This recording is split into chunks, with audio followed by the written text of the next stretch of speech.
میرے محترم دوستو، ہر جاندار ذی روح نے موت کا ذائقہ چکھنا ہے۔ ہر انسان نے، ہر جاندار نے ایک دن مرنا ہے۔ مرنے کے بعد پھر ہم سب کو قبر میں جانا ہے اور پھر زندہ ہو کر ایک دن قیامت والے دن اللہ رب العزت کی بارگاہ میں پیش ہونا ہے۔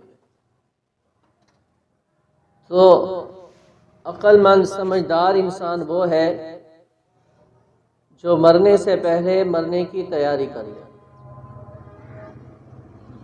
میں نے اور آپ نے میرے دوستو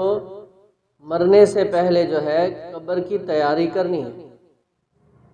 اللہ رب العزت کے سامنے کھڑے ہونے کی تیاری کرنی ہے کہ کل قیامت والے دن ہم اپنا حساب پیش کریں تو ہمیں شرمندگی نہ ہو، ہمیں اللہ رب العزت کے سامنے کھڑے ہوتے ہوئے شرمندگی نہ ہو کہ میں نے ساری زندگی گناہوں میں گزاری، غفلت میں گزاری، تو آج اللہ رب العزت کے سامنے جب پیش ہونا ہے تو میرا حساب آسان ہو جائے۔ قیامت والے دن جس کا نامہ اعمال اس کو سیدھے ہاتھ میں مل جائے گا، وہ کامیاب ہو جائے گا، دوسروں کو دکھاتا پھرے گا کہ بھئی میرا نام اعمال تو مجھے دائیں ہاتھ میں مل گیا، میں تو کامیاب ہو گیا۔ یہ مکمل اللہ جل شانہ نے سورہ الحاقہ کے اندر بیان فرمایا۔ تو جس کو بائیں ہاتھ میں نامہ اعمال ملے گا وہ دوسروں سے چھپاتا پھرے گا،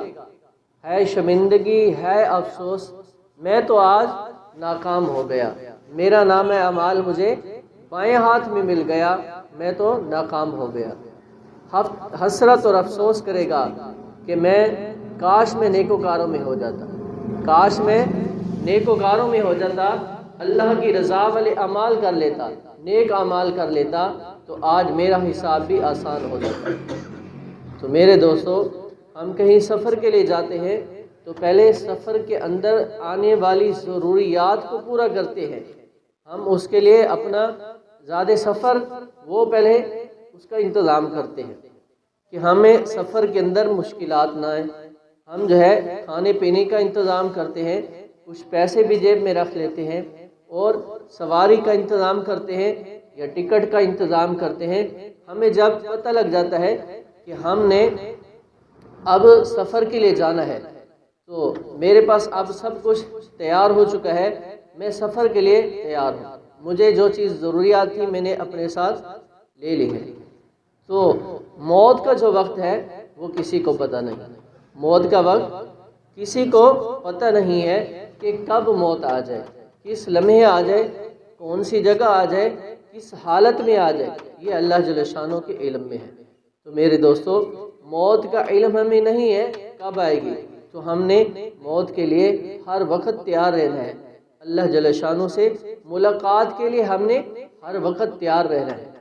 کہ ہم جب اللہ کے سامنے پیش کیے جائیں گے، ہمیں موت آئے گی تو ہم کس حالت میں ہوں گے، اس کے لیے پہلے سے سوچ کے رکھنا ہے، ہم نے پہلے سے اس کے لیے تیاری کر کے رکھنی ہے۔ تو میرے دوستو، جب ایک گناہگار کی میت کو قبر میں لٹاتے ہیں، پہلے جب اس کی روح کو اس کے جسم سے نکالا جاتا ہے تو فرشتے آتے ہیں بدصورت شکل میں، اس کی روح کو نکالتے ہیں اور فرشتے کہتے ہیں یا ایتھا النفس الخبیثہ، اے خبیث روح اس پاک جسم سے الگ ہو جا۔ اور فرمایا اس کو جب اس کی جسم سے روح کو الگ کیا جاتا ہے، اس کی روح کو نکالا جاتا ہے، اس کو ایسی تکلیف ہوتی ہے کہ کانٹے والی جھاڑیاں ہوں، خاردار جھاڑیاں ہوں، اس کے اوپر جب ہم ایک کپڑے کو مل کے کپڑے کو ڈال کے دوبارہ کھینچتے ہیں، جس طرح وہ ایک تکلیف دہ مرحلہ ہوتا ہے، ہم اس کو بڑی جو ہے تکلیف کے ساتھ اس کپڑے کو وہاں سے الگ کرتے ہیں، پھنس جاتا ہے۔ تو اسی طرح جب ایک گناہگار کی روح اس کے جسم سے نکالی جائے گی، ایسے اس کو تکلیف ہوگی۔ تو جس کی زندگی ہمیشہ نماز پڑھتے ہوئے گزری، نیکوکاروں میں گزری، سچ بولتے ہوئے گزری اور غیبت سے بچتے ہوئے گزری، تو اب جب اس کی روح کو اس کے جسم سے فرشتے نکالیں گے، بڑے خوبصورت لباس کے اندر فرشتے اس کی روح کو نکالنے کے لیے آئیں گے اور کہیں گے یا ایتھا النفس المطمئنہ، اے اطمینان والی روح اس جسم سے الگ ہو جا۔ اور فرمایا اس کو فرشتے اس کی روح کو ایسے نکالیں گے کہ جیسے ایک آٹے کے اندر سے بال کو نکالا جاتا ہے، بڑی آسانی سے اس بال کو ہم آٹے سے نکال لیتے ہیں، اسی طرح اس کے جسم سے اس نیک روح کو نکالا جائے، اس کو محسوس بھی نہیں ہوگا۔ اور فرمایا جو نیک لوگ ہوں گے اور جو نماز پڑھتے ہوئے بھی گئے ہیں، یعنی 5 وقت کی نماز کی پابندی کرتے رہے اور کبیرہ گناہوں سے بچتے رہے، استغفار کرتے رہے، تو فرمایا جب اس کی روح کو لینے کے لیے حضرت اسرائیل علیہ السلام آئیں گے تو ان کے ساتھ 500 نورانی فرشتے ہوں گے، پوری ایک جماعت کے ساتھ حضرت اسرائیل علیہ السلام آئیں گے۔ اس لیے جنازے کے وقت اکثر میں کہا کرتا ہوں کہ زندگی ہم ایسی گزارے ہماری آنکھوں میں ہمیں نظر آ رہا ہو یہ جو پڑھی ہے سامنے یہ ایک میت ہے، حقیقت میں ایک دولہے کی بارات ہو،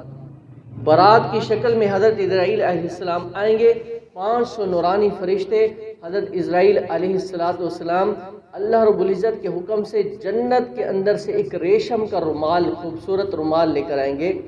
اور پھر اس فرشتوں کی جماعت جو ہوگی، اب جس کی روح نکالنی ہے،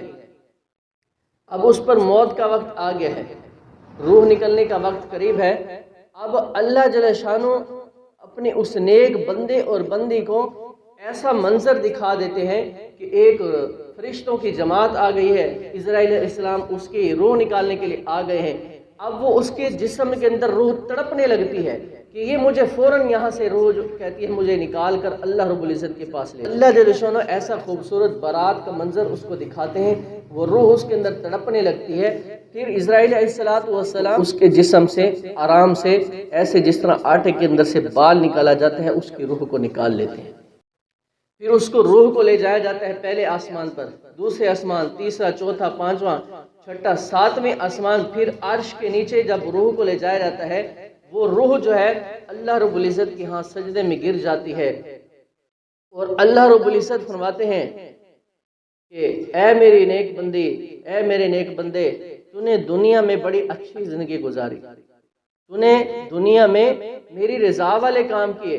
ہمیشہ میرے احکامات کو پورا کیا، میری نیک بندی تو نے ہمیشہ پردہ کیا، میرے نیک بندے تو نے ہمیشہ جو ہے حیا والی زندگی گزاری، نماز کی پابندی کی، تو اللہ رب العزت فرشتوں کو حکم دیں گے کہ اس کو جنت میں لے جاؤ۔ تو میرے دوستو ہم نے زندگی ایسے گزارنی ہے کہ اللہ رب العزت اور اس کے محبوب صلی اللہ علیہ وسلم جیسے چاہتے ہیں ہم ویسے زندگی گزاریں، اور دل کے اندر ہمارے اللہ کا خوف ہو کہ ہم نے ایک دن اللہ کے سامنے کھڑے ہونا ہے، وَلِمَنْ خَافَ مَقَامَ رَبِّهِ جَنَّتَانِ، کہ وہ کامیاب ہو گیا جو اللہ کے سامنے کھڑے ہونے سے ڈر گیا۔ حضرت عبداللہ بن مبارک رحمۃ اللہ علیہ بہت بڑے حدیث کے استاد بھی گزرے، بڑے بزرگ تھے، تو ایسا وقت بھی تھا کہ لاکھوں کی تعداد میں ان کے پاس شاگرد جو ہے حدیث پڑھنے آیا کرتے تھے، شیخ الحدیث۔ اب جب ان کا مرنے کا وقت قریب آیا تو اپنے جو شاگرد تھے ان کو اکٹھا کیا اور کہا کہ مجھے اس چارپائی سے نیچے لٹا دو،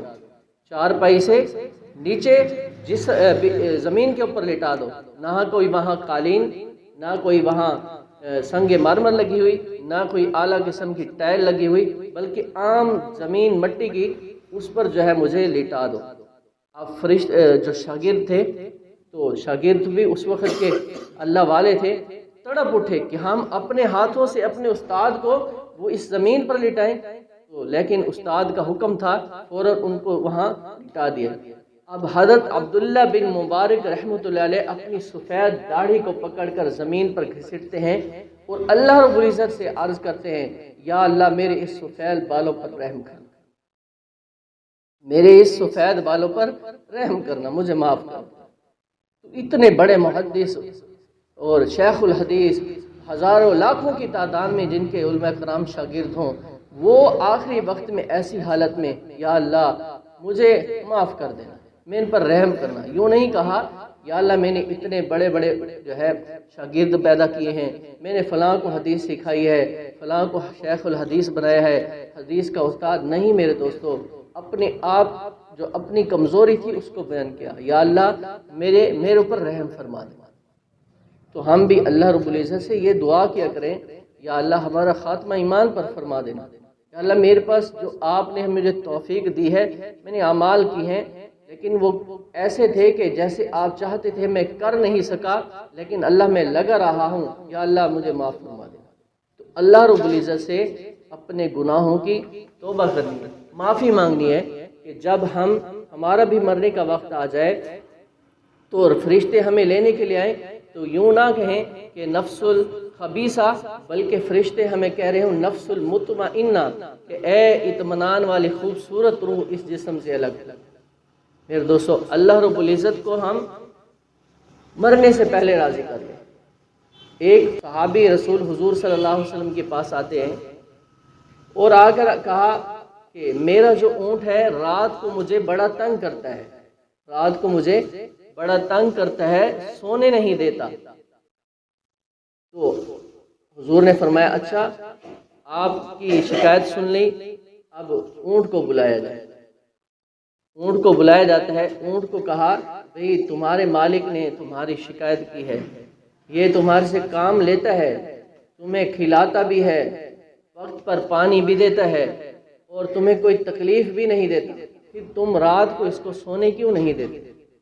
رات کو تم اسے سونے کیوں نہیں دیتے؟ اونٹ نے اللہ کے محبوب صلی اللہ علیہ وسلم سے کلام کیا، اے اللہ کے نبی صلی اللہ علیہ وسلم، بے شک یہ مجھے کھانا وقت پر دیتا ہے، پانی بھی وقت پر دیتا ہے، میری بڑا خیال رکھتا ہے، میرا یہ ساتھی ہے، اور یہ جب واپس آتا ہے کام سے تھکا ہوا آتا ہے تو یہ بستر پر آ کر لیٹ جاتا ہے کہ تھوڑی دیر آرام کر لوں پھر عشاء کی نماز پڑھتا ہوں، تھوڑی دیر آرام کر لوں پھر عشاء کی نماز پڑھتا ہوں۔ تو جیسے یہ تھکا ہوا آتا ہے، تھکاوٹ کی وجہ سے تھوڑی سی کمر کو سکون ملتا ہے، پھر یہ کہتا ہے اچھا مجھے تھوڑا سا سکون مل رہا ہے، میں تھوڑا مزید آرام کر لوں پھر عشاء کی نماز پڑھ لیتا ہوں۔ تو ایسے کرتے کرتے اس کو نیند آ جاتی ہے، جب یہ سو جاتا ہے تو مجھے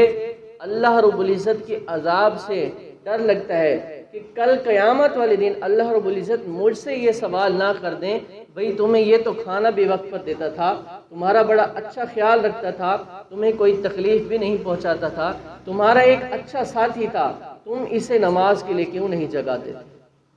تو میں اس لیے اس کو رات کو اس کی چارپائی کے نیچے آوازیں نکالتا ہوں تاکہ یہ اٹھے اور نماز ادا کرے۔ تو میرے دوستو، جانوروں کے خوف کا یہ حال ہے کہ کل قیامت والے دن ہم اللہ کے سامنے کیسے کھڑے ہوں گے۔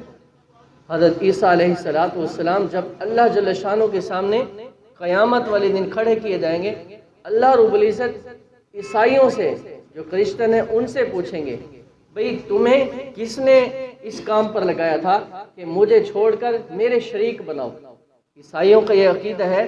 کہ حضرت مریم علیہ السلام بھی خدا ہے، عیسیٰ علیہ السلام بھی خدا ہے، اللہ بھی خدا ہے، یعنی کہ تین خدا انہوں نے بنائے ہوئے ہیں۔